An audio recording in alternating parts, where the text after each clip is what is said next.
SN1, I get racemic mixtures or close. Okay. And if I look at the products here, there's usually no rearrangement, and then I have, for this one, I have rearrangement parts.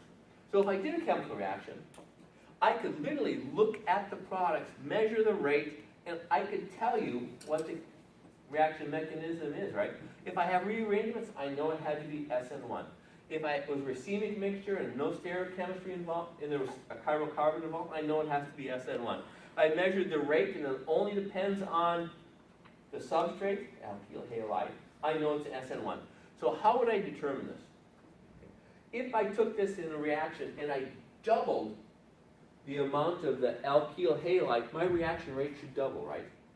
If I doubled the amount of nucleophile in there and nothing happened, I know it's SN1. If I doubled the nucleophile and it actually doubled the rate, I know it would be SN2, right? Because it would double the rate too, okay? And then I could actually play with solvents too. I could try the reaction in a polar aprotic solvent, or I could try it in a polar protic solvent and see whether it increases the rate or not. And then I could try weak nucleophiles and strong nucleophiles. Depending on what products you want, you might want to choose either one of those two. Okay? Okay. So let's look at these reactions, and let's sort of decide how they're going to go, by SN1 or SN2. So I have 2-chloro, 2-methylbutene. I got to draw that first, right? So I have 1, 2, 3, 4, 2-chloro, 2-methylbutene. I look at that one, it's a carboxylic acid. Is that a strong nucleophile or a weak nucleophile? It's weak. And this is a tertiary halide, so it should go by what? I have a weak nucleophile, and I have a tertiary alkyl halide. Both of those just yell at me. SN1, right? So what are my products going to be in that case? I'm actually going to replace. I'm going to have the nucleophilic attack there. Notice I also still had to lose a proton there, because this actually can act as a weak base also, in addition to a weak nucleophile. Okay? So I've literally added that whole group right there in that carboxylic acid. How about this one? Isobutyl bromide. I better draw it again. Okay? Isobutyl. That's this group right here. Okay? Isobutyl, 1, 2, 3, 4 carbons. I have a bromide in there. Sodium methoxide, is that a weak or strong nucleophile? Strong nucleophile. Is this a primary or secondary? Oh, I put the answer up already. Okay? It's a primary substrate. And so in general, we're going to think of that one as going by SN2, right? If we're going to do that, is that carbon right there chiral or not chiral? Yes or no? I see some yeses, I see some nos. No, because it contains 2 hydrogens, right? There's not 4 different groups on there. So I can't even define it as if it is there's stereochemistry involved. Even though it still goes via the inversion process, the final product there is not stereochemical, so I can't tell, even though we know it did that just based on the mechanism. 1-iodo, 2-methylcyclohexane, 1-iodo, 2-methylcyclohexane. If I look at my alkyl group right there, is that primary or secondary? Secondary, I don't know, SN1 or SN2. It could both happen, right? And we probably would. Other than the fact, ethanol, strong or weak nucleophile? Weak. Okay? That implies strongly, again, that I'm going to go by SN1. Okay? If I do that, I'm actually going to react. Uh-oh, what happened there? How come my EOTH, my ethanol group, didn't go onto this carbon? It's SN1, right? Once I pull off, that rate limiting step is to lose that iodine. I'm going to form a carbocation here. It's a secondary carbocation. I could do a hydride shift right here, because there's a hydrogen here, to form a more stable carbocation right here. So my major product in this case is actually going to be the tertiary ethoxide here. I've undergone a rearrangement reaction. Weak nucleophiles with secondary alkyl halides next to a carbon that I can alkyl shift with. There is energy. Thermodynamically, I would want to form the carbocation right there, so it happens. Any questions on that one?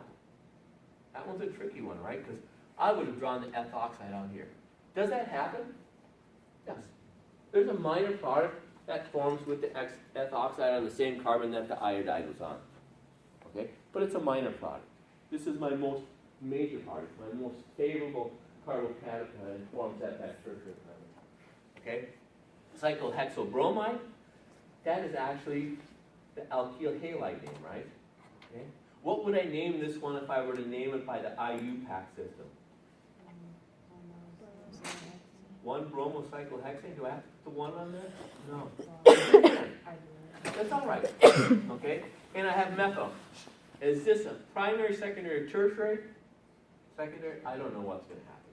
So now I have to look off and I look at my nucleophile. Methanol, that's an alcohol, that's going to be weak. Okay? And so in this case, if I form the carbocation here, can it rearrange? Is there anything that says I want to go from a secondary carbocation to another secondary carbocation? No. So I don't have any rearrangements. I go SN1 and I get a majority of one product. Okay? Yes? Wouldn't it all be that product though? Yep. Okay. There's always side reactions though. You never know what's going to happen. Okay? There- That's life. Okay? But 99 maybe percent, I don't know the exact concentration, it's going to be very high. Okay. Yes. So you could theoretically get a dibrominated hexane, cyclohexane, maybe. If I had a bromine come back in and kick this off as a nucleophile, you have to play with the concentrations. Typically, once that bromine leaves, it's going to actually form HBr because I actually had to lose hydrogen off that alcohol somewhere. There's also some other things that are going to happen. So you talk about concentrations. If I have high concentrations of bromine, maybe, but unlikely. Okay, because there's no light involved here or anything like that. How about this one here? I'm starting with the same starting material. Okay, starting with that one. In this case, what do I have there? Is that a strong or weak nucleophile? F oxide. This sounds strong, right? F oxide. So in case this is a strong nucleophile, it's going to go via SN2. What sort of products am I going to get? The exact same thing essentially. In this case, I started out with F oxide instead of methanol. But I literally just replaced that same one. There's no stereochemistry involved there too, because once I lose that, I'm not going to lose that, right? It's going to be a concerted reaction. Okay? I'm going to come in, but it's a symmetric molecule, and so there's no stereochemistry implied there. Okay. Let's do a few more. Elimination.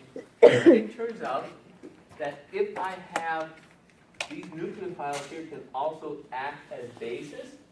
So in this case, if I want to predict which elimination products we're going to have formed, I need to first look, and I know that Zaitsev rule tells me that the most substituted alkene usually forms in an elimination reaction. So I need to first look at my molecule here. So if I look at this one, if I have a strong base here, I could actually take a hydrogen off of here, or I could take a hydrogen off of here. Which one would be the most likely one to occur? Okay. If I took it off of here and eliminated HBr, I would get the primary alkene. If I took it off of this carbon right here, I'd get this more substituted alkene. So in fact, I tend to get a majority of that compound forming over there, because that's a strong base. It's also a strong nucleophile, right? We just said it was a nucleophile. I could actually have SN2 reactions here. Even though this is a secondary alkyl halide, you get a mess of products here. Okay? That's why some of these reactions, especially, are challenging, because you get so many products. But in fact, if I ran this reaction, I tend to get the more substituted alkene because my base pulled off a hydrogen from this carbon rather than from this one, just so I can get the more thermodynamically stable di-substituted alkene. How about this one here? If I look at this one, I have a bromine here, and I'm telling you it's elimination, right? Okay, I have a strong nucleophile, so I'm actually going to probably go by E2 reaction. Which ones am I going to remove in this case here?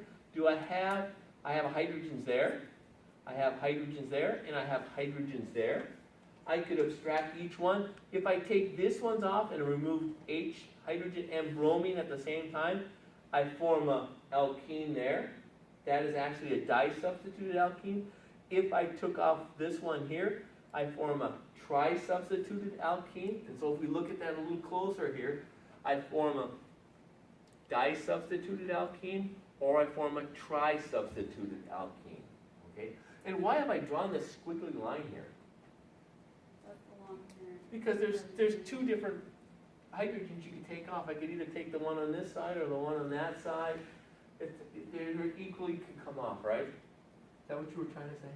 Yes. Is it, because it means there's like a long parent chain, right? No, that just means that there's no stereochemistry involved. This could either be down this way or it could be up this way. The cis and trans are E and Z. That's all it means. I don't know where it is.